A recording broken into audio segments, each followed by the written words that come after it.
오늘 우리에게 주시는 하나님 말씀은 구약 성경 룻기 4장 1절에서 22절의 말씀입니다. 룻기 4장 1절에서 22절의 말씀, 이 시간 공동체 성경 읽기로 봉독에 올리겠습니다. 제 4장.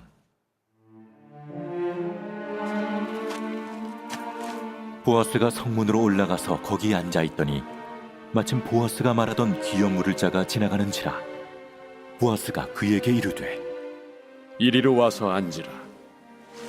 그가 와서 앉음에 보아스가 그 성읍장로 10명을 청하여 이르되 당신들은 여기 앉으라.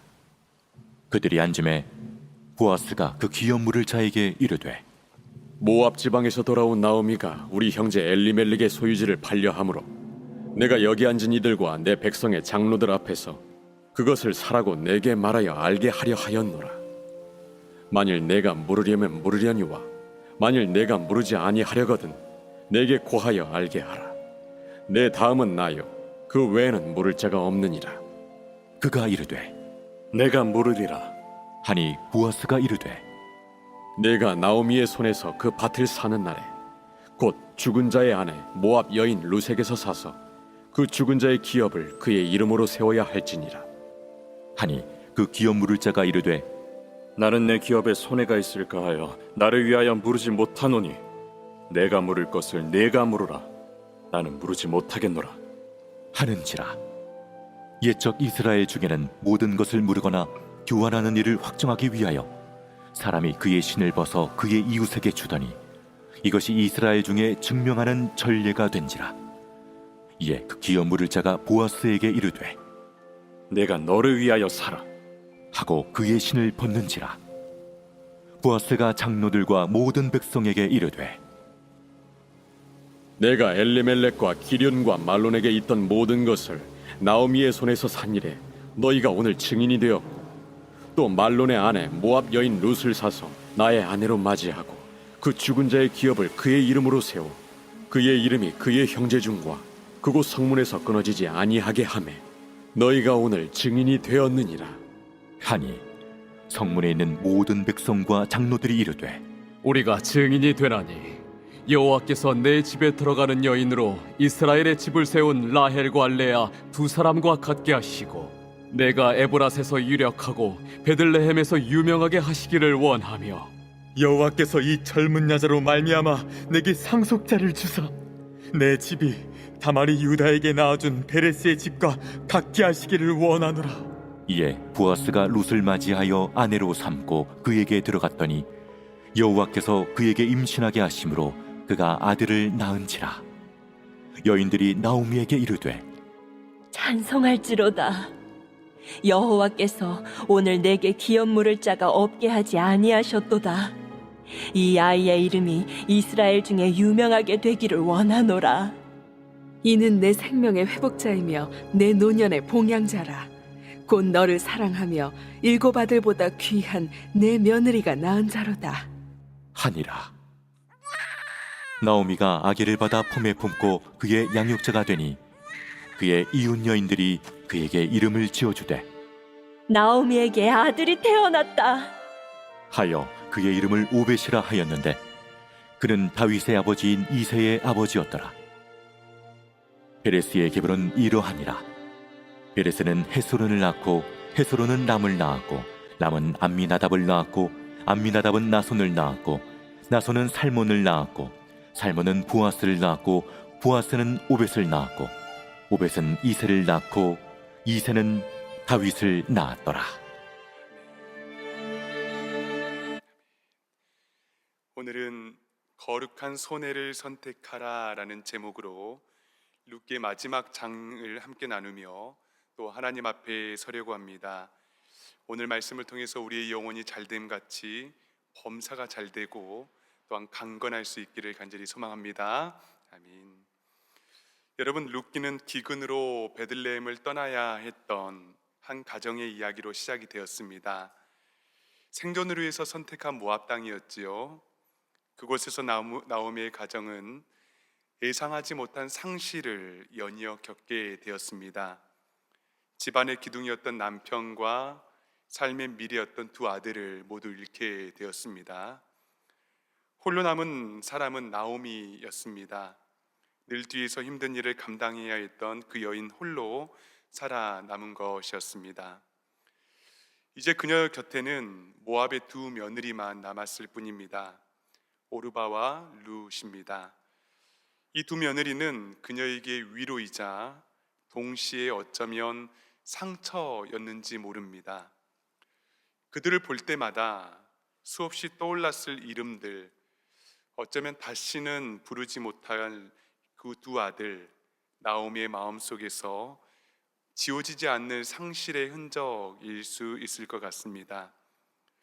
결국 어머니의 하나님이 내 하나님이 될 것이고 어머니의 백성이 내 백성이 될 것입니다. 끝까지 나오미의 뒤를 따랐던 룻을 데리고 그녀의 고향 베들레헴으로 돌아왔습니다. 사람들이 수군거렸습니다. 그리고 들썩거렸습니다. 행색을 알아보기 어려웠을 수 있습니다.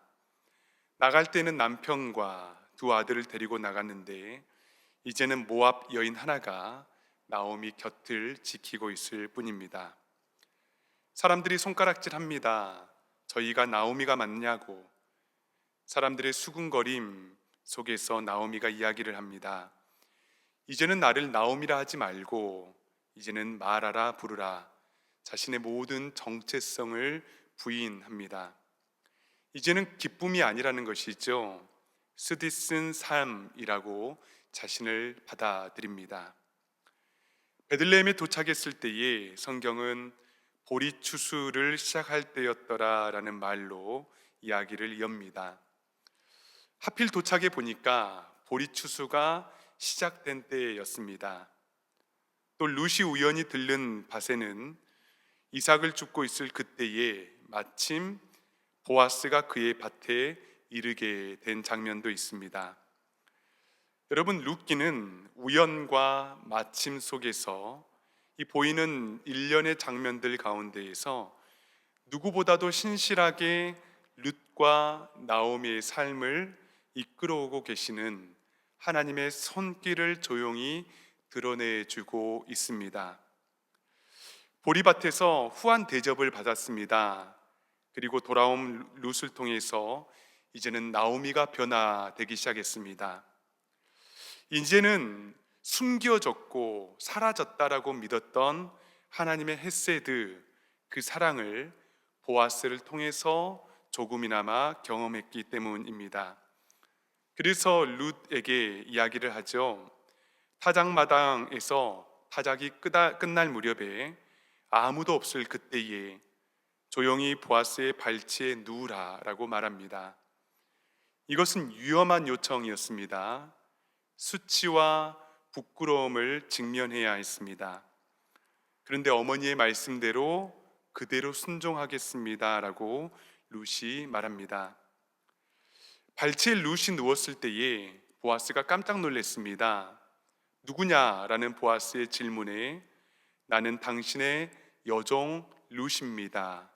당신은 나의 기업 물을 자입니다 라며 이 수치의 자리를 믿음으로 순종으로 당당하게 맞섭니다. 그리고 타작마당에서 보아스가 그녀와 약속을 하죠. 그리고 그냥 그녀를 돌려보내지 않고 6대의 보리를 그녀에게 지어주었습니다. 이것은 그냥 단순한 후한 선물이 아니라 아직 완성되지 않는 숫자, 곧 7에 이르지 못한 6을 통해서 앞으로 올 안식과 또 완성을 위한 약속처럼 주어졌습니다. 지금까지는 룻과 나오미가 믿음으로 발걸음을 옮기고 순종으로 버텨온 여정이었다면은 이제 룻기 4장은 완성된 7, 보아스가 책임지고 전면에 나서는 장면으로 전환이 됩니다. 그 다음 단계에서는 그들이 전혀 할 일이 없습니다. 이제는 기업 물을 자로서 보아스의 행동에 달려 있게 되는 것입니다. 오늘 룻기의 최종 무대는 바로 성문입니다. 여러분, 성문은 고대 이스라엘에서 주민들이 모이는 광장과 같은 곳이었습니다. 고대 성문에는 작은 돌 의자가 있었거든요.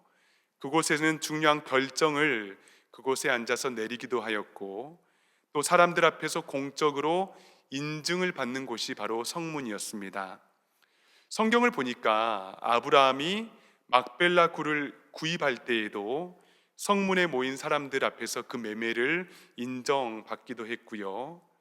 또 다윗의 아들 압살롬이 있지 않습니까? 압살롬은 반역하기 전에 예루살렘 성문에 앉아서 사람들의 고민을 들어주고 그들의 일들을 해결해 주면서 마음을 사기도 한 곳이 성문입니다. 드디어 날이 밝았습니다. 보아스는 새벽에 있었던 그 룻과의 일을 좀 더 생각해 보고 고민하며 시간을 보내지 않았고요. 곧바로 베들레헴 성문으로 달려갔습니다.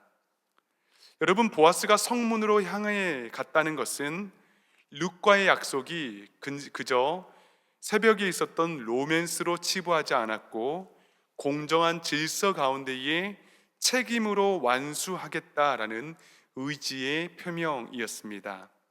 4장 1절을 한번 보도록 하겠습니다.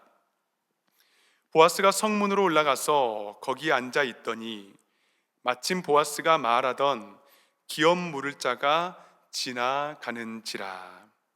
올라가서 성문에 있는 의자에 앉았습니다. 그런데 여기에서 또 등장하는 단어가 있지요. 마침 보아스가 말하던 기업 물을 자가 지나가는지라. 마침 그 사람이 또 거기를 지나가고 있습니다. 이것이 룻기에서 보여주고 있는 하나님의 신실함입니다. 우리의 믿음과 결단 위에서 하나님은 마침이라는 하나님의 신실함을 은혜로 덮어주십니다. 우리가 어떠한 일을 하기 위해서 기도하고 고민하고 결정하지 않습니까? 그리고 최선을 다해 노력합니다. 그런데 마침 생각하지 않게 일이 풀리는 겁니다. 그런데 성경은 이것이 우연이 아니라는 겁니다. 내 의지와 노력이 아니라는 겁니다. 오로지 하나님의 은혜가 그 위에 우리의 일상 가운데에 드러나는 방법이다라고 룻기는 우리에게 말씀하고 있는 것입니다. 1절을 여러분 다시 한번 보도록 하겠습니다. 기업 물을 자가 지나가는지라 보아스가 그에게 이르되 아무개여 이리로 와서 앉으라 하니 그가 와서 앉으매. 보아스가 말하기를 아무개여 이리로 와서 앉으라 라고 말합니다. 성경을 보니까 여러분 이상하지 않습니까? 아무개여. 보아스가 그 사람의 이름을 몰랐겠습니까? 그러나 성경은 의도적으로 그의 이름이나 부모 혹은 그 사람의 정보에 대해서 함구하고 있습니다.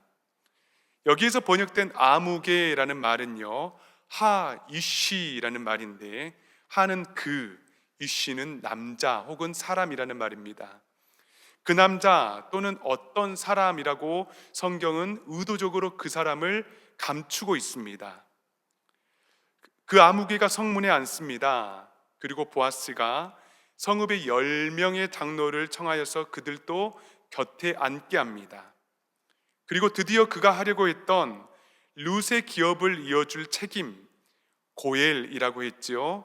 고엘의 책임을 공적으로 공동체 앞에서 이제는 확인하려 했습니다. 보아스가 그 아무개에게 이야기하기를 모압 지방에서 나오미가 돌아왔는데 그 나오미가 남편도 잃고 두 아들도 잃었다. 그런데 이 나오미가 우리 형제 엘리멜렉의 소유지를 통해서 이제는 잃어버린 것들을 되찾고 가문을 일으키려 한다는 것입니다. 그렇기 때문에 당신도 나와 같은 기업 물을 자 고엘이기 때문에 혹시 여기 있는 장로들 앞에서 내가 그 책임을 다하겠다라고 약속한다면 그렇게 하라는 것입니다. 그리고 당신 다음은 나이라고 또한 말합니다. 여러분, 그런데 예상과 다르게 그 아무개가 아무런 망설임이 없이 내가 그 책임을 다하리라, 내가 물으리라 라고 대답을 했습니다. 그 아무개가 아마도 빠르게 계산을 했던 것 같습니다. 여러분, 이젠 나오미는 늙었습니다. 남편도 후사도 없습니다. 나오미가 죽고 나면 엘리에셀과 죽은 두 아들에게 있는 땅은요, 자신의 소유가 되는 것이니 굳이 마다할 이유가 없는 것입니다. 그런데 여러분, 보아스가 또 계속해서 이야기를 합니다. 5절을 한번 보십시오. 보아스가 이르되 내가 나오미의 손에서 그 밭을 사는 날에 곧 죽은 자의 아내 모압 여인 룻에게서 사서 그 죽은 자의 기업을 그의 이름으로 세워야 할지니라 하니. 아마도 보아스가 두 번째 계획을 하고 있었던 것 같은데요, 이런 전개의 방식을 미리 생각했던 것 같습니다. 그리고 아무개가 생각하지 못한 이야기를 꺼내는 겁니다. 모압 여인 룻과 결혼을 해야 한다고, 그리고 만약에 룻과의 결혼을 통해서 아들이 태어난다면 그들의 땅은 이제는 엘리멜렉의 가문으로 온전히 돌아가야 한다라고 구체적인 지침을 다시 한번 일러주는 것입니다. 여러분, 이렇게 된다면 만약에 자신의 자산의 손해가 되는 것입니다. 애써서 돌보았는데 모두 돌려줘야 합니다. 여러분, 그가 어떻게 판단했을까요? 6절을 보겠습니다. 그 기업 물을 자가 이르되 나는 내 기업에 손해가 있을까 하여 나를 위하여 물으지 못하노니 내가 물을 것을 내가 물으라. 나는 물으지 못하겠노라 하는지라. 내 기업에 손해가 있을까 하여 나는 그 기업을 대신하지 못하겠다라고 말씀합니다. 당신이 그 기업을 물으라는 것입니다. 여러분, 이익이 될 수도 있지만은 만약에 룻이 아들을 낳는다라고 생각한다면 손해가 될 수도 있는 겁니다. 그래서 자신이 투자한 만큼 얻을 수 있지 못한 상황이 발생을 하게 되는 겁니다. 여러분, 우리는 앞서서 기업 물을 자 고엘에 대해서 우리는 살펴보았습니다. 고엘의 자격이 있었습니다. 가까운 친척이어야 했고요, 재정의 능력이 있어야 했습니다. 그리고 책임감과 의지를 가지고 있어야 했습니다. 여러분, 그리고 또한 고엘의 책임과 의무는 단순히 토지를 사서 그리고 경제적으로 몰락한 가문과 생명의 권리를 회복시키는 것뿐만 아니라 계대 결혼을 통해서 가문을 이어줘야 하는 것까지 포함하고 있었습니다. 그런데 이 모든 책임이 기업 물을 자에게 손해와 손실이 될 수 있었기 때문에 여러분, 그 아무개는 주저했습니다. 그리고 결국 그가 감당해야 했던 책임과 의무를 보아스에게 전가하고 있는 것입니다. 여러분, 성경에서 하나님께서 이 고엘 제도를 두신 이유는요, 고엘, 기업 물을 자의 이익을 얻기 위함이 아닙니다. 손해를 감수하면서까지 한 가문, 한 사람의 생명과 구속의 길을 마련하신 제도입니다. 그런데 그 아무개는 자신의 욕망, 이익을 계산했습니다. 그리고 이 제도를 이용하려 했습니다. 몇 년 전 신문의 기사인데요, 제목이 여러분 이렇습니다. 제목입니다. 제가요, 이걸요, 왜요? 이게 제목의 기사더라고요. 기사의 제목이더라고요. 내용을 읽어보니까 3요라고 표현하더라고요. 젊은 세대들이 회사에서 어떤 일을 요청받으면 이렇게 세 가지를 질문한다는 겁니다. 제가요? 이걸요? 왜요? 과거에는 여러분 조금 손해를 보더라도 묵묵히 감당하는 문화가 있었다고 한다면 요즘은 그렇지 않습니다. 자기 중심적인 시각에서 먼저 생각합니다. 그리고 손해를 사실 감수하기보다는, 그리고 책임을 지는 것보다는 내가 얻는 이익 혹은 손실부터 계산하는 문화가 보편화되어 있습니다.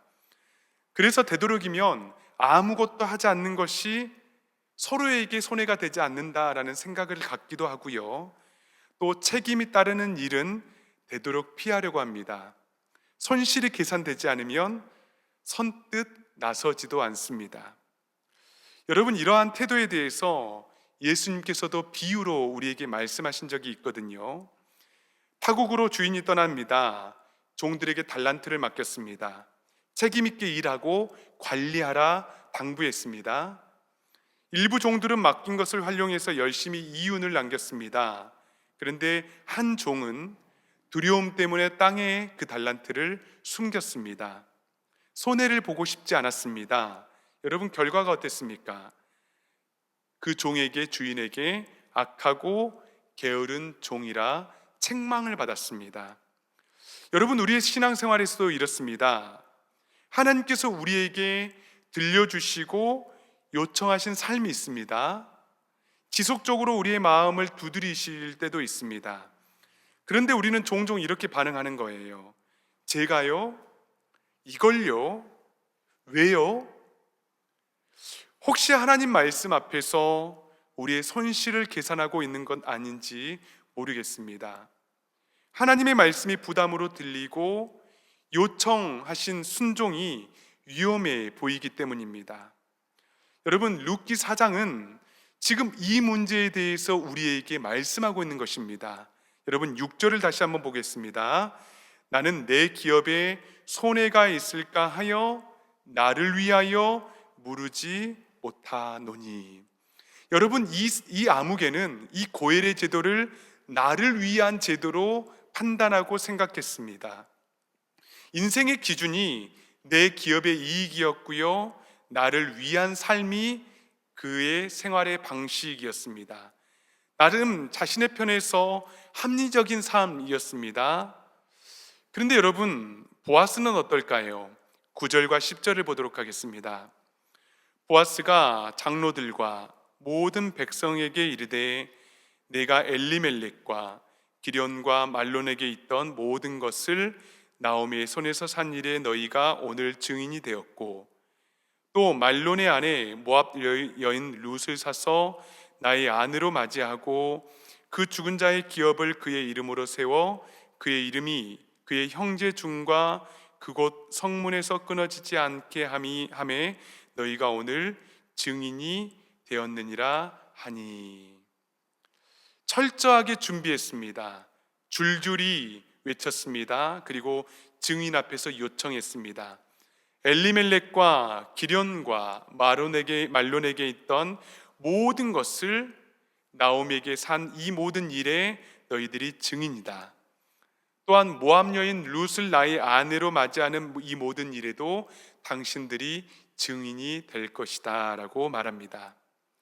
여러분, 이 모든 일은 보아스의 이익을 위한 일이 아니었죠. 결국 죽은 자의 기업을 다시 세워주심으로 그들의 가문이 끊어지지 않게 하게 함을 때문이었습니다. 세상의 기준으로 보면은 어리석은 일이고요, 합리적이지 못한 태도입니다. 그러나 이것이 바로 여러분 하나님의 방법입니다. 어리석음을 통해서 생명을 살리는 것이고요, 약자를 보호하고 무엇보다도 이 고엘의 제도를 통하여서 하나님의 신실하심을 드러내는 방법입니다.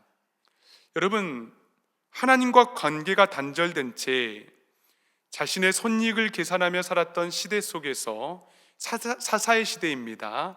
이 고엘의 책임을 다하겠다라는 이 결단은 사실 세상의 논리로는 설명할 수 없었던 당시의 한 줄기의 소망이고 빛이었습니다. 이 둘의 결과가 어땠을까요? 자신의 이익만 계산했던 그 아무개는 역사의 흔적도 없이 사라져 버렸습니다. 이름의 기록 자체가 낭비가 되어버린 인생을 살았습니다. 불행한 인생이죠.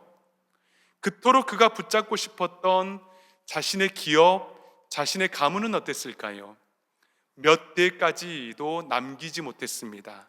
여러분, 물질은 그런 것입니다. 그런데 만약 그가 제대로 된 신앙과 하나님의 말씀을 기준 삼아서 살아가고 있었다면 어땠을까요? 룻에 대한 소문을 듣고 그 안에서 긍휼함과 애통함을 가지고 있었다면요, 그는 다윗과 메시아의 가문의 조상이 되는 영광을 누렸을 것입니다. 그러나 그렇지 않았습니다. 눈에 보이는 이익을 따라 살았고요, 보이지 않는 영광을 놓쳐버렸습니다. 반면 보아스는 어떻습니까? 자신이 가지고 있었던 재산과 지위를 사용하여서 자신의 이익을 위해서 살지 않았고 타인의 구원을 위해서 살았습니다. 겉으로 보면 손해였습니다. 그러나 이 거룩한 손해를 감수한 보아스는 결국 예수 그리스도의 계보에 그의 이름을 영광스럽게 새기는 그 영광을 누리게 되었습니다. 사랑하는 여러분, 거룩한 손해를 선택하시기를 간절히 소망합니다. 계산과 자기의 이익만 앞세운 여러분 아무개가 되어서는 안 됩니다. 우리의 삶 전체가 하나님의 손에 붙들려야 합니다. 하나님의 손에 붙들려서 하나님의 구원의 역사를 이루어 가시는 고엘이 되어야 합니다. 여러분, 보아스는 예수 그리스도의 예표라고 말씀드렸습니다. 예수님께서는 자기의 생명까지 내어주셨습니다. 죽으심으로 자기의 사랑을 확증하신 분이 바로 우리 주님이십니다. 5%의 손해도 아니고요, 10%의 손실도 아닙니다. 100%의 손실을 감당하심으로 우리의 생명을 살려주신 분이 바로 우리 주님이십니다. 우리의 모든 죄와 허물을 짊어지셨고요, 죽음으로 우리를 살려주셨습니다. 그렇기 때문에 우리 또한 이제는 영적인 고엘이 되어서 희생과 섬김으로 우리의 소유와 우리가 가지고 있는 것들로 생명을 살릴 수 있어야 한다라는 것이 바로 룻기의 결론입니다. 여러분, 이런 인생의 비전과 소망을 품을 수 있기를 간절히 소망합니다. 우리의 영광스러운 이름을 바라보십시오. 그래서 아무개가 아니라 우리의 이름이 영광스럽게 천국의 한 복판에 새겨져서 우리의 가문 대대로 영광이 되고 또한 기록이 될 수 있기를 간절히 바랍니다. 여러분, 결론이 어떻습니까? 보아스는 룻을 아내로 삼았고요, 여호와께서 그에게 아들을 주셨습니다. 베들레헴의 여인들이 여호와를 찬송했고 성문은 이제 축제장이 되었습니다. 나오미는 아기를 받아 품에 안고 양육자가 됩니다. 그리고 그의 아들의 이름을 오벳이라 하였고 그는 다윗의 할아버지가 되었습니다. 그리고 룻기의 마지막에 등장하는 족보가 나오는데요, 족보는 보아스의 손해가 낳은 찬란한 열매를 우리에게 보여주고 있는 것입니다. 원래 관습대로라면 오벳은 죽은 말론의 아들이라고 기록되어야 합니다. 그러나 성경은 이례적으로 이 오벳을 보아스의 아들이라고 기록합니다. 거룩한 손해를 하나님께서 자손들을 통하여서 어떻게 보상하시는지를 우리에게 기록하고 있는 것입니다. 또 나오미는 노년에 손자를 품에 안는 기쁨을 누렸습니다. 여러분, 노년에 이처럼 큰 기쁨이 어디에 있습니까? 이미 끝이 났다라고 생각했던 인생이었지만은 7 아들보다 더 귀한 며느리 룻을 통해서 아들을 낳았고 또한 대를 이어가게 하나님께서는 축복 내려 주셨습니다. 다시 가문이 세워지게 된 것입니다. 사랑하는 여러분, 우리는 어떠한 관점으로 우리의 인생을 살아가야 하는 것입니까?